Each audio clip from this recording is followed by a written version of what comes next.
Saudara sekalian yang terkasih dalam Kristus Yesus, saya kira sebagian besar dari kita itu tidak lagi bisa hidup tanpa memegang ini ya. Ini bagian yang tidak terpisahkan dari kehidupan kita.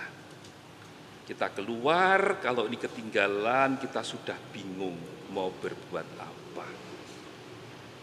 Ini apa?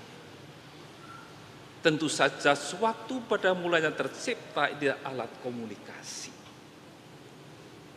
Tetapi dalam perjalanan waktu, mana yang lebih penting? Sebagai sarana untuk berbagi berita, berbagi info, atau untuk foto memfoto? Mana sebenarnya yang menjadi lebih penting? Kemanapun kita pergi, saudara sekalian, kemanapun kita melangkah dan berhenti, kita ambil gambar. Kemanapun kita melangkah, kita pergi melihat peristiwa, kita ambil gambar. Dan bukan hanya gambar. Saya harus masuk dalam foto itu. Selfie. Menjadi bagian yang penting dalam kehidupan kita. Dimanapun kita pergi dan peristiwa apapun kita hadir, kita ingin menjadi bagian dari gambar dari peristiwa itu. Melukiskan apa sebenarnya? Kalau kita manusia sekarang seakan-akan maunya selalu selfie. Di situ sebenarnya kita menemukan bahwa kita ingin menjadi bagian suatu kenangan. Bahwa peristiwa-peristiwa yang terjadi dalam kehidupan kita ingin kita angkat sebagai kenangan, sebagian dari peristiwa itu. Tetapi lebih daripada itu, saudara sekalian, selfie begitu menguasai kita, sebenarnya mencerminkan suatu yang lebih dalam kehidupan kita, yaitu adanya kerinduan akan keabadian. Maka dalam bahasa Indonesia mengambil foto, yang mengatakan mengabadikan. Mengambil foto itu ingin mencerminkan peristiwa yang terjadi, kita buat menjadi sesuatu yang abadi, sesuatu yang kekal. Maka seringnya kita membuat selfie, ada saatnya kita juga kemudian mendelete, menghapus dari peristiwa-peristiwa yang sudah terjadi pada kita. Kita mulai menyeleksi gambar-gambar, kita pilih hanya yang baik-baik, teman-teman yang dekat yang ada di sana yang tidak kita kenal kemudian juga kita singkirkan. Tetapi ungkapan yang terdalam, mengapa orang suka foto, orang selfie, adalah sebenarnya bahwa dalam hati manusia yang terdalam itu ada kerinduan akan keabadian, akan kehidupan kekal, tidak ingin terhapus, tidak ingin terlupakan, tidak ingin terhilangkan. Kita ingin selalu dikenang, kita ingin selalu hidup menjadi bagian suatu peristiwa. Ingin akan kerinduan akan kehidupan kekal. Apa yang dikatakan bacaan hari ini mengenai kehidupan kekal?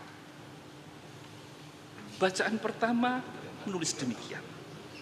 Allah telah mengaruniakan hidup yang kekal kepada kita, dan hidup kekal itu ada di dalam anaknya, Yesus Kristus, yang kelahirannya baru kita rayakan dalam Natal.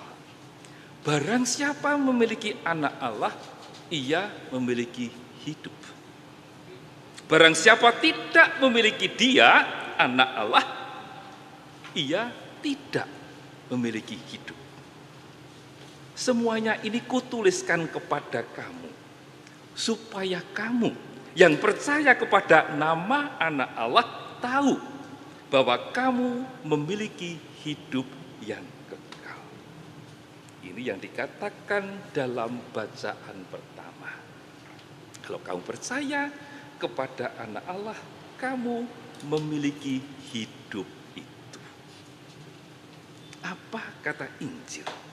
Dalam bahasa Injil, hidup kekal itu dijanjikan kepada mereka yang telah dibaptis dan menghidupi janji-janji baptis yang telah diucapkannya. Tuhan Yesus telah disalib, lambungnya ditikam dengan tombak, mengalir air dan darah. Karena apa? Karena Allah, karena Yesus ingin memperlihatkan kepada kita cintanya yang tanpa syarat, tanpa terbatas kepada kita, sebagaimana telah disebut dalam bacaan pertama. Hati kudus Yesus, karena cintanya rela disalib untuk kepentingan kita, agar kita memperoleh hidup kekal,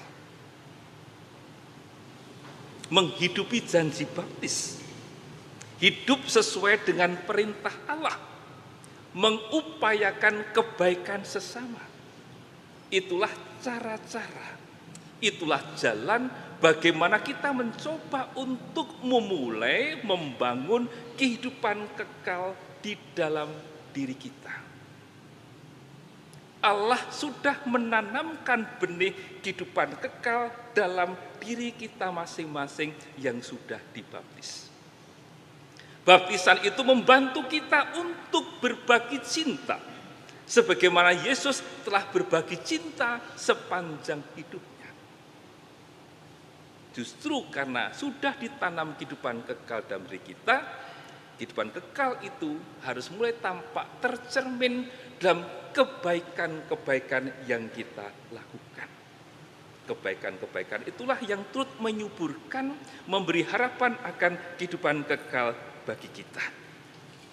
Maka tekun dan setia dalam mempersiapkan kehidupan kekal itulah dari tanda dari kebaikan-kebaikan kita. Maka malah para saudara sekalian, pada penghormatan, bakti hormat kita kepada hati kudus Yesus ini, kita berdoa, ya hati kudus Yesus, buatlah hatiku semakin menyerupai hati-Mu. Hati yang mencintai, hati yang penuh sabar, luas seperti laut, bisa mengampuni orang-orang yang bersalah kepada kita. Menyerupai hati Yesus sendiri, itulah permohonan kita dalam Ekaristi pada sore hari ini.